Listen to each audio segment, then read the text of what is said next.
My name is Tevita. I'm your guest comedian for the night. Thank you.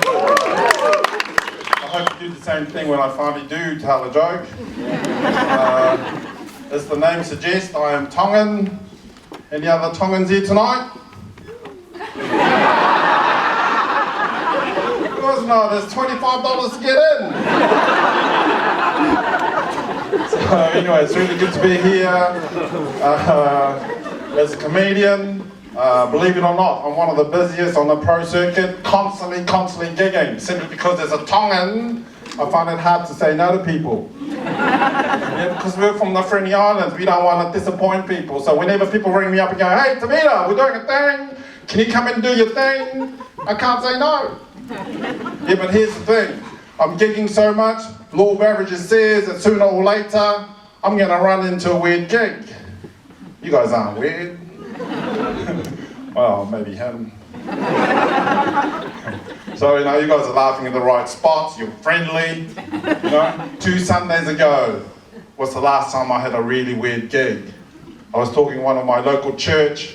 They were having a hangi night, and they decided to make it more authentic by inviting an ethnic comedian to come in and tell a few jokes. This is what made it weird. Just prior to getting on the stage, the bishop rushes out to me and goes, "Hey Tevita, thanks for your time, appreciate you coming in doing this, but can I ask you one quick favour?" "Sure. Can you try not to swear while you're up on the stage?" I was a little bit disappointed. I'm a professional. All day I've been pondering the fact that I was going to be talking in front of religious people. I had no intention of swearing, and I was really fucked off that the bishop didn't give me enough credit for that. So I decided to put the bishop under the pump a little bit. So I said to the bishop, "Bishop, swearing is how I show emotion. If I'm happy, if I'm sad, if I win lotto, chances are I'm going to be running around swearing my head off. And you make it sound like if I go up there tonight and start swearing, I'm going to start a whole swearing epidemic."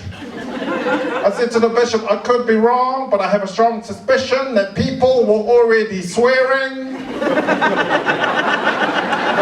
Even back in the biblical days, people were already swearing."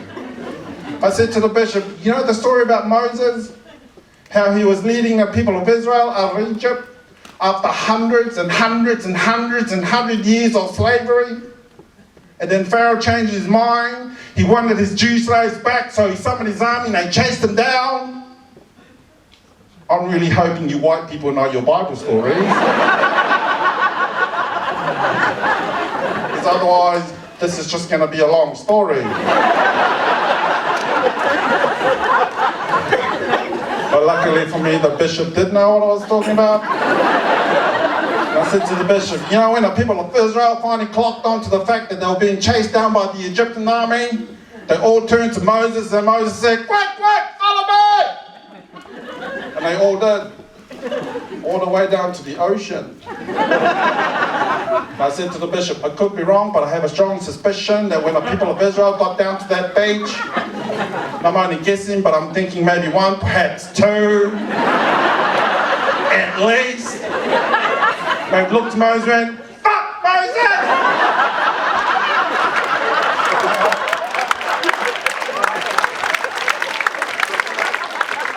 What do we do now?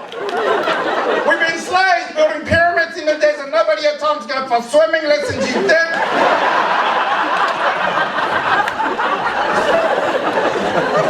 I said to the bishop, "You know the story, what happened next?" The bishop said, "Well, Moses said to the people of Israel, he was going to part the water." I said to the bishop, "That's right, you do know the story, but here's the thing, I could be wrong, but I have a strong suspicion that when Moses said this to the people of Israel, again, I'm only guessing, but I'm thinking 1, perhaps 2, maybe even saying 2. Look back to Moses and went, 'Oh, fuck on Moses! What the fuck have you been smoking? But more importantly, why the fuck haven't you been sharing, you dick? You're gonna part this water, you didn't even part your own fucking hair!" the bishop, you know the story, what happened next? The bishop said, well, Moses lifted up his stick, and sure enough, the water parted. I said to the bishop, that's right, you do know the story, but here's the thing. I could be wrong, but I have a strong suspicion that when the people of Israel was walking through the dry ground, surrounded by two big walls of water, as happy and joyful they were about getting away from the army. Again, I'm only guessing, but I'm thinking maybe one, perhaps two, maybe even the same two, just loitering around the edge of the crowd, gawking around going, fire! Moses! How the fuck did you do that? You dodgy cunt!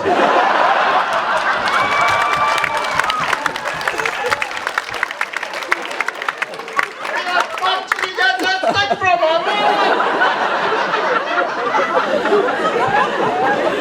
the weirdest thing of all, the bishop, he found none of that funny. My time is up. You guys have been great. My name's Tevita.